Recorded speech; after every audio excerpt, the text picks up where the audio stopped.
La principale raison, c'est les événements climatiques et plus spécifiquement l'augmentation de la prime de catastrophe naturelle.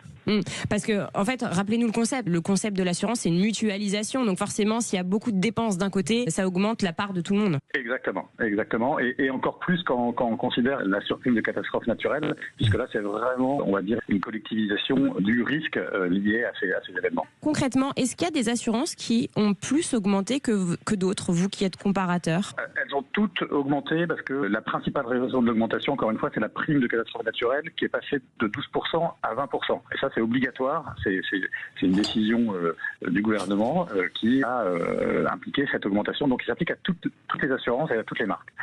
Après, vous allez avoir quand même des différences entre certaines marques qui vont, par exemple, cibler peut-être certains profils de risque ou pas d'autres, et donc avoir des politiques commerciales et des variations qui vont être différentes d'une assurance à l'autre. Alors là, Cyril, il n'était pas très content dans son message. Sans blague. il pensait peut-être changer d'assurance habitation. C'est possible? Comment on fait pour changer son assurance habitation? Alors c'est très simple. Aujourd'hui, il y a des lois qui ont permis de rendre ce changement beaucoup plus facile. Alors déjà, évidemment, il faut pouvoir comparer. Donc là, je prêchais pas dans ma paroisse. L'idée, c'est d'aller utiliser comparateur pour trouver les meilleures offres. Oui, bien sûr. C'est très simplement en déclarant les caractéristiques de son logement, et on va avoir des offres qui peuvent donner jusqu'à 480 € d'économie par an, donc ce qui est très significatif.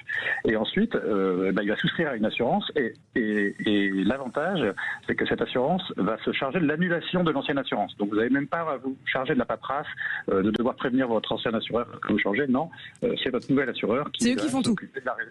Exactement, c'est eux qui s'occupent de la résiliation.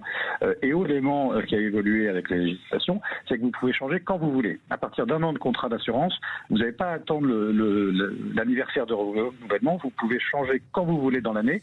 Votre assureur actuel vous remboursera le restant dû que vous n'avez pas à payer sur